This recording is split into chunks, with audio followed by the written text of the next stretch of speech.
toda aquela estrutura que aconteceu, que foi descoberta, foi provada na Operação Lava Jato, ela está toda aí de novo, voltou toda para a cena do crime, os mesmos empresários, os mesmos nomes, como se nada tivesse acontecido.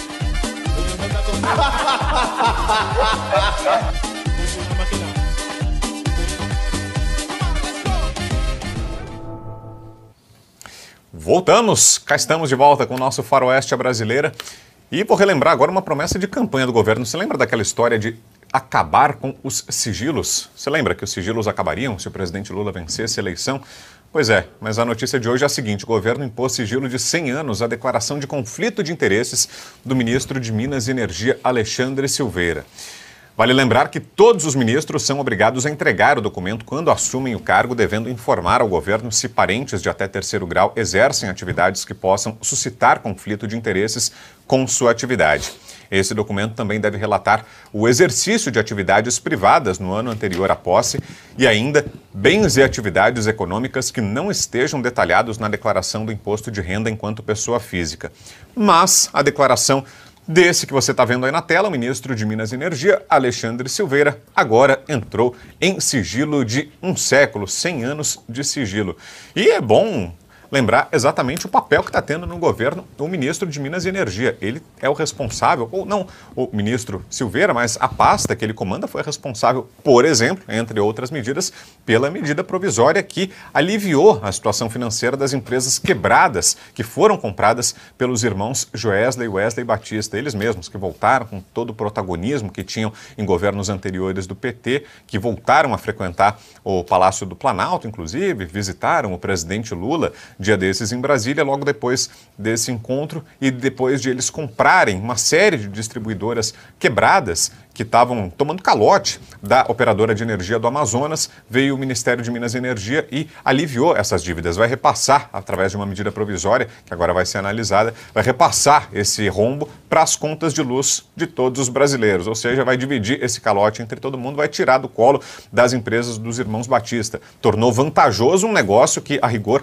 não tinha vantagem nenhuma, que não gerou interesse de outras empresas privadas, mas aí a Âmbar foi lá e fez essa compra. Dias depois veio a edição dessa medida provisória. 2 dias depois, né, Ana? E ele foi ao Congresso Nacional, o ministro foi chamado ao Congresso Nacional para prestar esclarecimentos e se defendeu dizendo que foi uma coincidência. Foi essa a explicação apresentada pelo governo.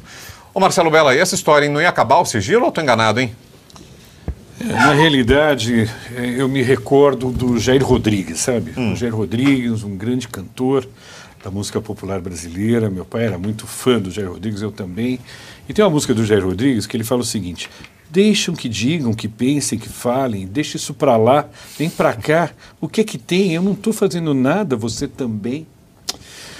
Num país da Faz fantasia... mal bater um papo assim gostoso com alguém? Acho que esse trecho vale também, né, Mara? Pode parar nessa estrofe, porque os irmãos Batista se encontram com bastantes amigos. No Brasil de hoje, a gente se lembra daquele seriado A Ilha da Fantasia, né?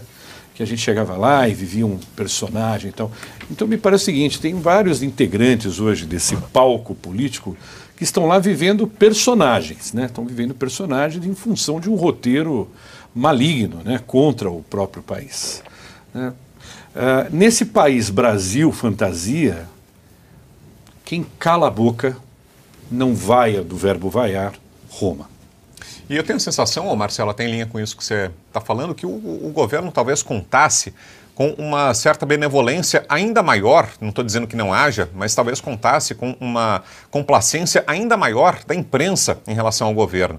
Uma complacência da forma que estava até durante o período eleitoral, mas foi ficando de tal forma constrangedora essa situação que vários veículos, para tentar vender uma imagem de mais isenção e recuperar a credibilidade que perderam, passaram a fazer matérias como essa, a tentar encontrar no governo os casos de corrupção, o escândalo do Arrozão, tudo isso que a gente está trazendo parte da imprensa, claro que uma proporção muito menor, não está estampando as manchetes dos jornais, não foi destaque no Jornal Nacional, o Fantástico não vai fazer matéria de 5 minutos sobre isso, mas de forma discreta, para tentar aparentar esse estado de institucionalidade e normalidade nas relações com o governo, a imprensa passou a reportar casos como esse, das negociatas dos irmãos Batista com o governo federal, do sigilo de 100 anos colocado aí no documento do ministro de Minas e Energia, e talvez talvez o governo tenha sido surpreendido por isso. Esperava que teria uma postura ainda mais passiva da imprensa durante esse governo, que iria se manter aquilo que permitiu a eleição, aquela conduta da imprensa que foi proibida e aceitou pacificamente, proibida de relembrar, por exemplo, o histórico de corrupção do Lula, relembrar as amizades dele com ditadores latino-americanos. A imprensa aceitou essas decisões que vieram do judiciário sem impor qualquer questionamento. Na verdade, talvez nem fosse necessária, né, qualquer ordem da justiça, porque esses assuntos já não eram tratados. Lula foi reverenciado como um grande estadista durante o período eleitoral, tratado como alguém que, nas palavras do William Bonner, não deve nada à justiça, e talvez o governo contasse com isso, com essa cumplicidade com a imprensa que não está acontecendo. Então talvez isso também seja fruto, esse tipo de medida nada republicana, essa contradição gritante. Veja, o presidente foi eleito dizendo que não ia ter mais sigilo, criticando o Bolsonaro nos debates porque ele botou sigilo no cartão de vacinação, e aí vem durante o governo e declara o mesmo sigilo de 100 anos, o mesmo instituto que tinha criticado tanto, talvez porque contou com a possibilidade de que não ia ser descoberto, que isso ia acontecer, ia ficar assim mesmo, isso ia ser varrido para baixo do tapete. É o que está acontecendo ainda, vale dizer, há uma tentativa clara, não estou aqui fazendo nenhuma defesa dos veículos de comunicação não, mas ficou de tal forma constrangedora a situação que essas informações aos poucos começam a vir à tona, e a gente aqui conta também com você aí que assiste, com você que nos apoia aí na audiência, para divulgar, levar isso adiante. A gente faz a nossa parte aqui. Diga, professor, estava querendo falar? Não. Achei que o senhor estava levantando a mão, perdão. Diga, Marcelo. A sua fala que você comentou. Na época do meu parente Orlando Dantas, jornalista de esquerda, né, vejam só você como as coisas mudam, né? Ele ganhava dinheiro com o seu jornal, né, fundador da Gazeta lá de Aracaju, ele ganhava dinheiro vendendo notícia, vendendo jornal. Hoje, infelizmente, os institutos de imprensa ganham dinheiro com verba governamental. Não precisa mais vender audiência, não precisa mais que a notícia seja relevante. Perfeito. O deles já está garantido. Então, ou seja, se eles têm uma fonte de renda, que é o próprio governo que paga essa verba, por que eles vão contra o governo? É por isso que o senhor e a senhora não veem com constância essas notícias da imprensa. Exatamente. Agora, tem coisas que você não consegue esconder. Tenta colocar um bode na sala e vê se você consegue fazer com que ele fique imperceptível. É impossível. A hora que você tira o bode, você fala, nossa, que alívio. Marcelo, mas faz parte de todo esse grupo. Eu vou fazer uma analogia, eu peço pelo amor de Deus que ninguém diga que eu estou fazendo uma acusação, apenas uma analogia, tá? Alguns veículos de imprensa começaram a noticiar algumas falhas do governo. É apenas uma analogia, pelo amor de Deus. Mas eu lembro que durante um certo período, sempre que se fazia o combate ao tráfico de drogas, do nada aparecia um caminhão com 60, 100 quilos de cocaína ou de maconha. Qual era a jogada? Você indica aquilo que é o mais leve, para desviar a atenção da polícia para lá, enquanto as toneladas passam por outro lugar. Eu jamais vou imaginar que não haja alguma intenção por trás disso, de não, vou fazer a crítica, tal, essa questãozinha aqui, a gente joga... recupera a credibilidade e o povo olha para lá. Mas aquilo que é o grosso não é noticiado. Por quê? Porque fazem parte do processo da governança atual. Ali é o Ministério, não é nem o Ministério da Verdade, não sei se você vai concordar. Ali é a verdadeira SECOM, que está junto, e é o Diário Oficial da União. Se você quiser o que o governo pensa, olhe para lá. Vai lá e eles vão estar dizendo, olha, é isso, isso, isso. É o Diário Oficial da União. Por isso, quando eles fazem a crítica, me lembrou esses atos do crime organizado. Não estou dizendo que são criminosos, é apenas um paralelo, tá? Apenas um paralelo, só isso. Na verdade, essa palavra criminosa, eu sei que ela é pesada, mas na verdade o Alckmin avisou e todos nós sabíamos, estão voltando para a cena do crime. Os mesmos empresários, os mesmos atores políticos, com algumas novidades, né? O próprio Alckmin na vice-presidência da República e o próprio Alexandre Silveira, que era do PSDB, era um grande articulador político do Aécio Neves em Minas Gerais, também fazendo agora parte desse time. E aí, você tem os irmãos Batistas comprando empresas quebradas, que ninguém no mercado queria.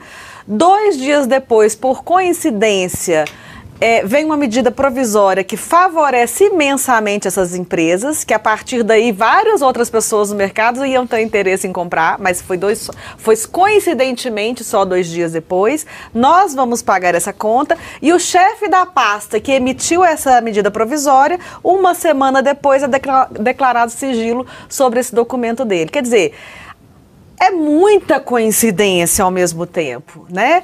E toda aquela estrutura que aconteceu, que foi descoberta, foi provada na Operação Lava Jato, ela está toda aí de novo, voltou toda para a cena do crime, os mesmos empresários, os mesmos nomes, como se nada tivesse acontecido.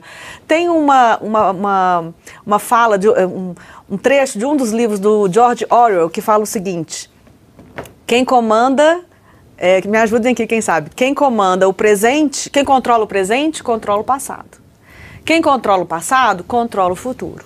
Então, essas pessoas que estão hoje controlando o presente, o governo federal hoje no Brasil, estão tentando reescrever a história, dizendo que aquilo não aconteceu. Por quê? Aí eles mudam o passado e aí eles podem construir o futuro que eles querem. Isso não vai acontecer. A Lava Jato aconteceu, voltaram para a cena do crime, estão destruindo o país e a população, muito por causa das redes sociais, não vai deixar isso acontecer. Ana, que coisa maravilhosa. Desculpa interromper. Olha que coisa maravilhosa que você trouxe quando você falou dessa questão de quem controla o presente, controla o passado, quem controla o passado, comanda o futuro ou controla o futuro. E eles reescrevem. Vou citar um fato, no momento que eu estava dando consultoria, minha empresa dava consultoria, entraram em contato conosco acerca dos investimentos de empresas brasileiras na África. Para que nós, por favor, auxiliássemos para entender qual era o montante, quais empresas já estavam há muito tempo, se Petrobras estava lá, Empreiteira estava lá há muito tempo na África. Aí nós falamos, olha, nós não vamos fazer uma cobrança de você, porque isso tudo está no Ministério basta você acompanhar o Ministério das Relações Exteriores, você entrar lá na paz, pega o histórico e você vai saber tudo aquilo, que seja a Agência de Promoção de Comércio Exterior, seja o Ministério. Aí veio a seguinte resposta, nós tentamos, mas não tem. Aí nós resolvemos entrar para confirmar. Só havia informação, estou falando, 2005 mais ou menos, 4, 5, sei lá. Só havia informação sobre os investimentos do Brasil na África a partir de 2003.